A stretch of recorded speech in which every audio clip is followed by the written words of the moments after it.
Hello everyone and welcome back to the next episode of the Road to Feed a Master series. This is the 39th, so quite a lot. And this is obviously from the Rocketas Chess Festival round number 2. At the end of the recap of round number 1, I've told you guys that I'm happy I won with black pieces against lower rated opponent because it should mean that I will be playing with white pieces against a better opponent. And here we are. Because in the second round I got paired with Piotr Brodowski from Poland, international master rated nearly 2500, so quite a good opponent. I believed we played once before and I've lost after a long game during the Rapid tournament. However, in the classical chess, it is for sure our first meeting, and I saw that Piotr plays different systems, solid systems, so I really was preparing and trying to figure out in which setup variation opening he might choose something I will be expecting like for at least I don't know 70% or something, because after e4 I couldn't expect anything like that because it was all 30%, 25, 20, like I don't know, too many things to consider. Hopefully, thankfully, after d4 I found some line in which I felt okay, it might be on the board, and I kind of got it, meaning that I wanted to play some Nimzo defense with white pieces with e3 variation that I've prepared once for the student of mine. Then I decided, okay, maybe I will myself give it a try. And I knew that in here Piotr opted mostly for two choices, either d5 or castle. And I'm not really sure now which one was played more over the board, which one online. But the point is that I was expecting mostly castling there and I was prepared better against this one. After d5 I was not so well prepared, even though I knew Piotr is playing that move. And the case for that is because it was quite a quick turnaround with the game being played in the afternoon. This one was the morning one, so this will be the theme in the Rocketas Chess Festival throughout the whole tournament, so I will mention it probably only this time. So after d5 I knew I will be happy to play a3 forcing the trade, and I was expecting mostly c5 move, after which we would get to some Samish lines in the Nimzo Indian defense, which I kind of know from the black's perspective and white perspective, so I guessed, okay, we'll just have a game.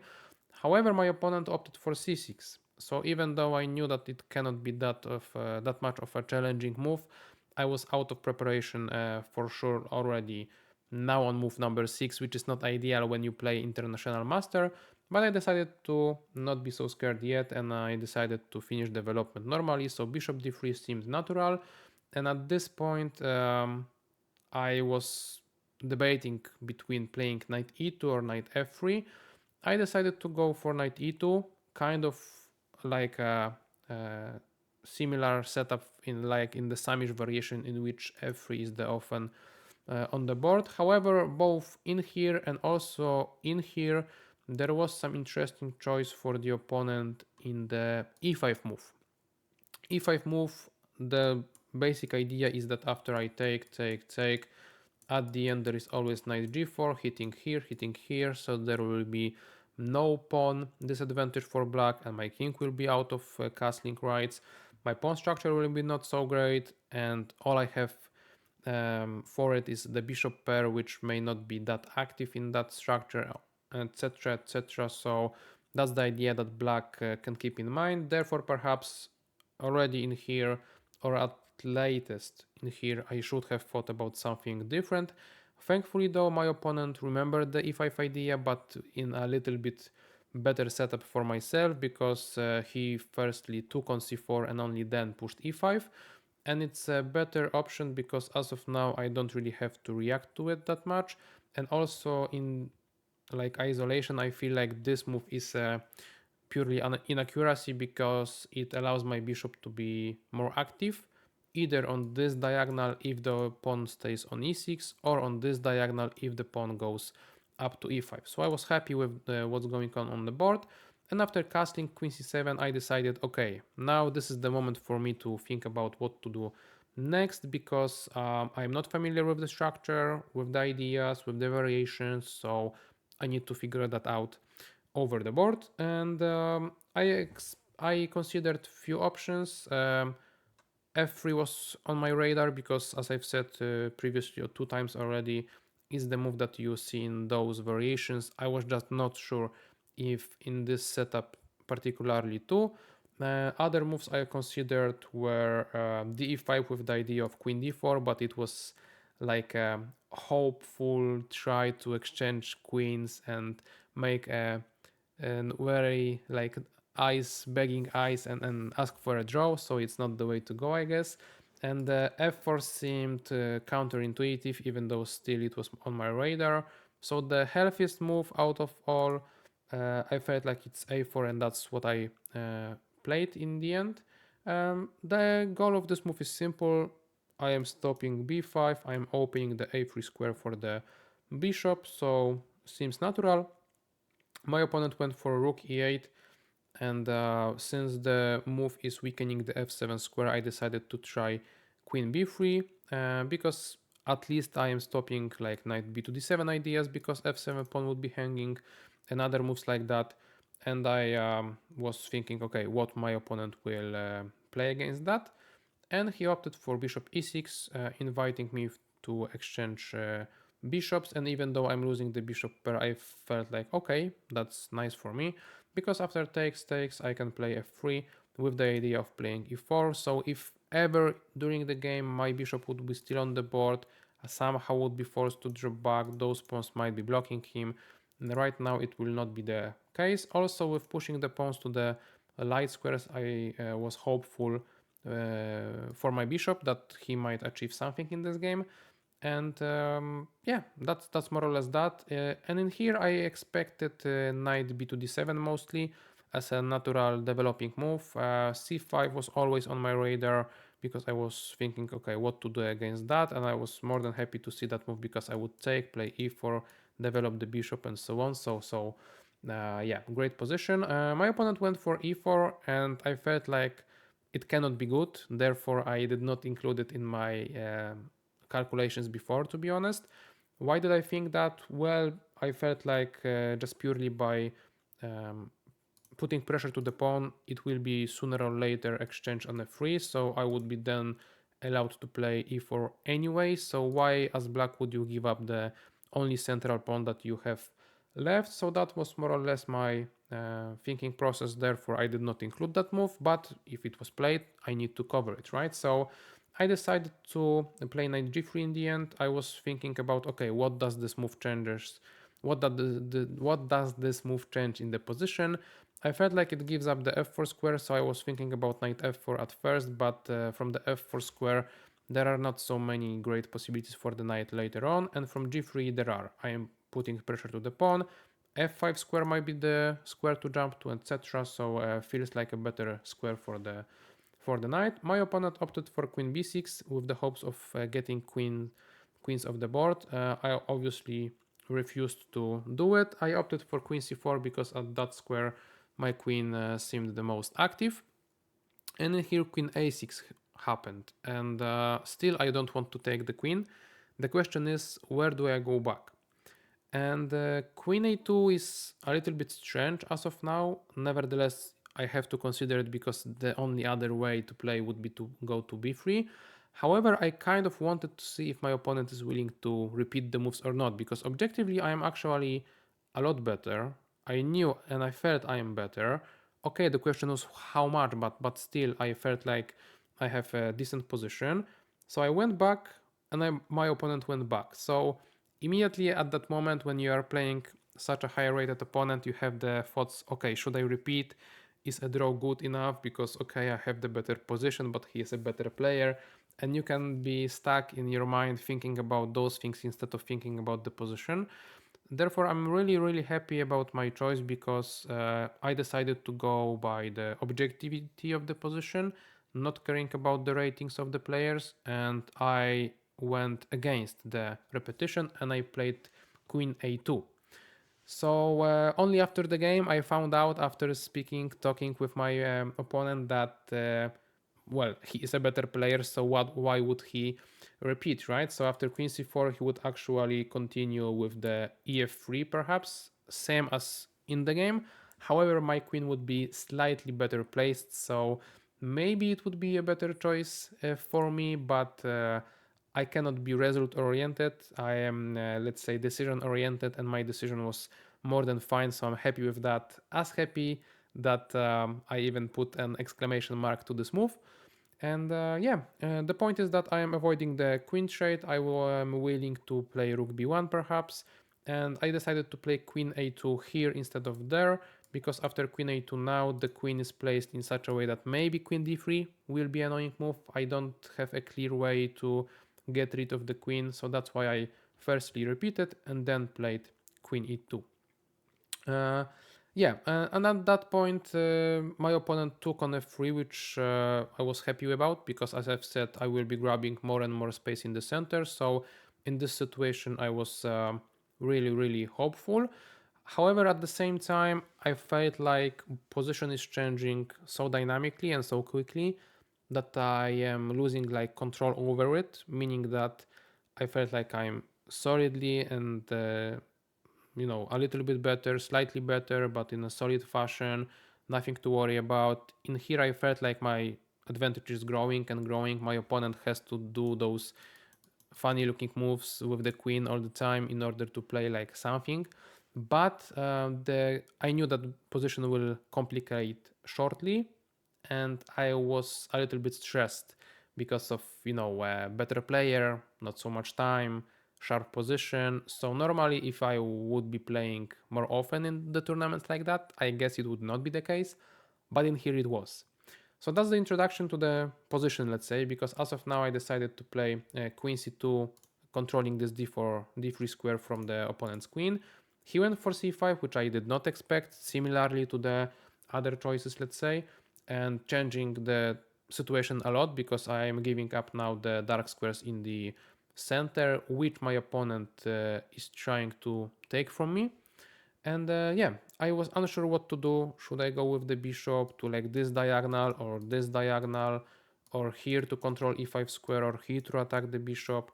Should I place the rook on b file or maybe e file? Should I try to look for the f4 move or not? Should I include a5 or not?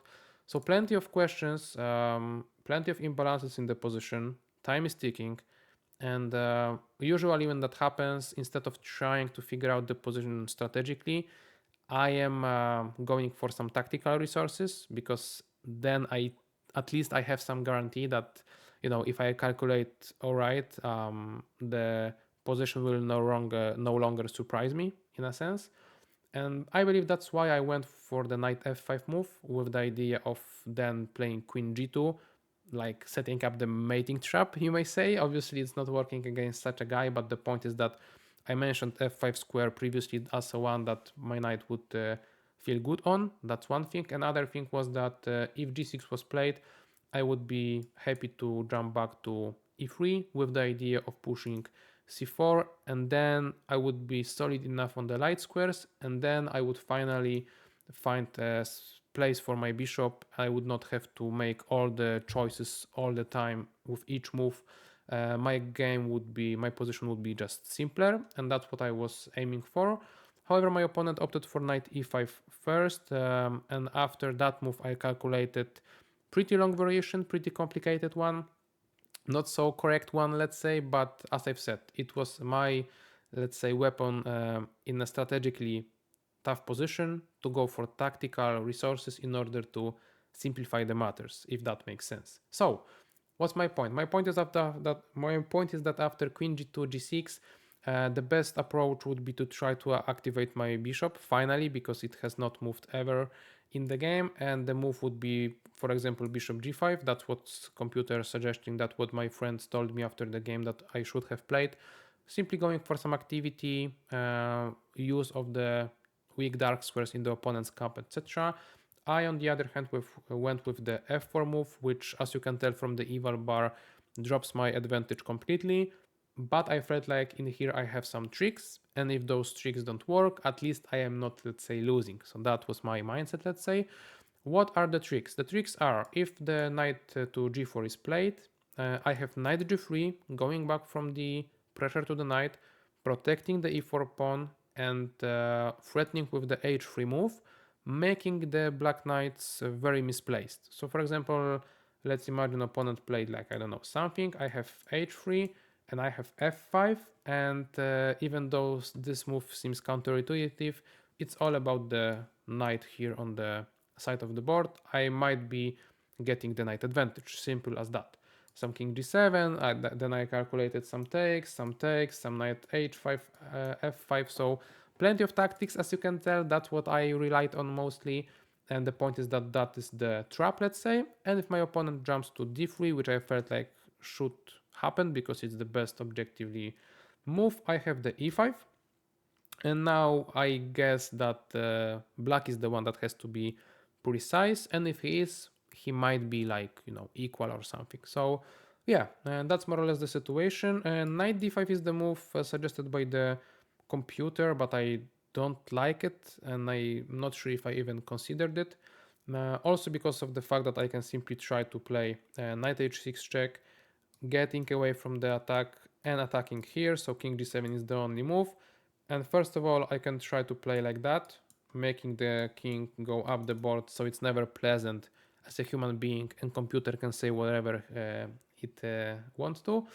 And the other variation would be just perhaps jump back and force a draw. So once more, if my opponent is a higher rated one, I believe he did not even consider that move, even though it's a computer's top choice. So he went with knight c1, which I kind of expected, calculated, and so on. I took on c1, now knight d5 happened. The idea is that I would not be too happy with taking on d5 now, because even though this king might be looking disastrous, actually mine, it's not even better, because this rook can be lifted through the 6th rank or like that, and I am the one with the weaker king perhaps. And also I'm a pawn down, so even though it don't have to mean much, maybe it could, I'm not sure. But the point is that I have no, let's say, winning chances. So I continued with the variation I've calculated when playing knight f5, so quite a long time ago already, and it was knight d6. However, the best move to continue this position would be to play c4, and since I was kind of low on time and I was following my previous calculations, I didn't really look for any alternatives, which was a mistake, I guess. The point is simple. With kicking out the knight from the d5 square, I am not allowing knight e3 yet, because my knight is protector of this square. And if that's the case, opponent has to like go back. Then I can plant this amazing knight on d6. And I am better due to this perfect initiative. I can try to continue attack the king, f7 weakness, b7 weakness, maybe some other stuff. For the computer, it's easy way to continue. For me as a human, as I've said, I didn't even have it on my radar. Was it good or bad? I'm not sure. The point is that it was perhaps not the easiest move to play. And yeah, I stick to my plan. It was knight d6, after which knight e3 is played, a fork, and then I was really proud because I played queen a2 move. This was the move that I had to spot when playing knight f5. Perhaps that's the way. I guess I am not lying to you. I hope so. So yeah, in here I will just show you it once more. After knight f5, queen g2, f4, the variation continues like here, here, here, here, here, here, and I had to spot the queen a2. So I hope it was the moment that I'm referring to. Maybe I'm wrong, but yeah, I hope that you will not kill me for that. Anyway, it's nice to see such move from the distance. However, it's not nice when you miss something. And in here I've missed rook e6. So the idea of queen a2 is obviously to attack the f7 pawn. But from the distance, you know, I felt like, okay, if if pawn is attacked, you have to defend it. And by defense, you know, I mean the straightforward defense with rook e7, rook f8 moves, which I calculated. I just forgot that there is a rook e6 possibility that simply covers the diagonal, and it's also one of the ways in chess to protect the weaknesses. So yeah, didn't see that. After rook e7, I would be more than happy, because after let's say rook f3, the knight is under the attack. Knight f5 is just simply worse addition, let's say, than what happens in the game. And after knight g4, I've calculated that queen g2 is there. The knight is kind of trapped because after knight h6 I can try to attack the knight, and for example I calculated some very nice checkmates like that or something. So yeah, I was really hopeful to see such position, if not for rook e6. Rook e6 caught me by surprise, and I'm glad that I was not worse already here, because there is a high chance that my initiative will slow down a lot, and I am a pawn down. And one fun fact, by the way, is that I didn't even know that I am pawn down, because everything happened so fast that I simply forgot that I've lost it, and I don't know how I've lost it. So yeah, this was like a cold shower, let's say, but thankfully I still have this rook f3 idea. And after knight f5 takes, rook g3 check, rook g6, I have rook d1. This was the point that I thankfully saw after rook e6 was on the board. And with that move, I am controlling all the light squares through which the queen would like to enter like my position. So there is no way for it to be activated in a good fashion. And if that's the case, I am actually the one with the initiative a little bit, because I am having this queen which is weirdly placed, but at least it's pinning the pawn. Also, I am trying to perhaps play rook d7, maybe rook d6 too, putting pressure to the queen and the rook because of this pin. Plenty of things going on. At least should be guaranteeing myself the compensation for the lost pawn, let's say. So yeah, that's the dynamic of the position. After the game, we considered this moment as maybe the last one in which black can try to go for a win if he really wants to. And I guess if you are such a high rated opponent, playing myself, you might want that. So my opponent suggested that king f8 might be an idea. So yeah, it might be, but at the same time, isn't it like too risky? And what are you really gaining by playing that move? Because I would still play rook d1, perhaps with the hopes of activating the rook through the 7th rank. So all in all, I feel like after we entered the heavy endgame, heavy pieces endgame, there was not that much for either side to do.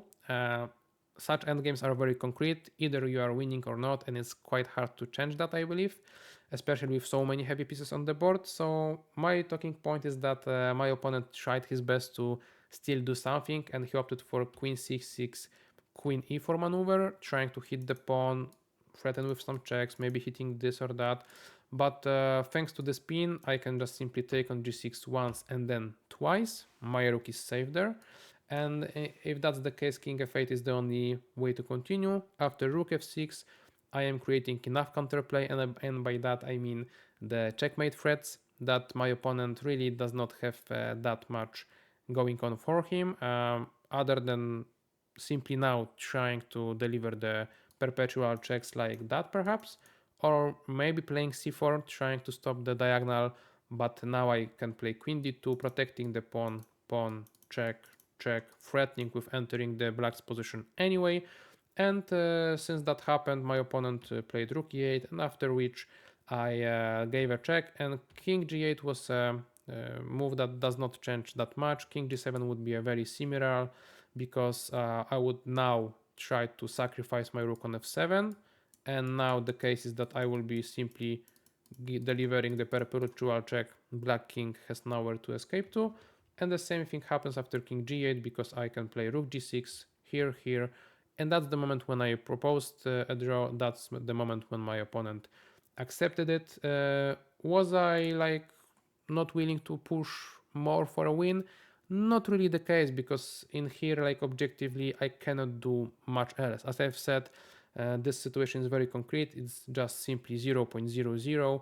There is no way for any side to push for anything more, so why complicate matters when it's not that useful? So yeah, I just sacrificed my rook, claimed the draw, and what can I tell you guys? Yeah, I was very happy with the game, because I was the one having the initiative for the most of part of it against such a high-rated opponent, so always nice. Also, I was a little bit surprised in the opening that I normally don't play, so dealing with that just alright was also a nice, let's say, confidence boost before the next rounds. So yeah, pretty nice start to the tournament, 1.5 points out of 2 games. And as I've said during the previous analysis, such result is allowing me to still play some better players at the beginning of the tournament. So that's exactly what you want if you travel so far away from home to play chess. And yeah, that's why we'll see each other in the rounds analysis of the round number 3 shortly, once more against better players, so stay tuned for it. And for this game, if you liked it, please leave a like. As I've said before, YouTube does not like me uh, anymore, so I am willing to change that, and for that I need likes, I need views. So thank you for all support, and with that, thank you for watching once more, and we'll see each other tomorrow. Bye bye.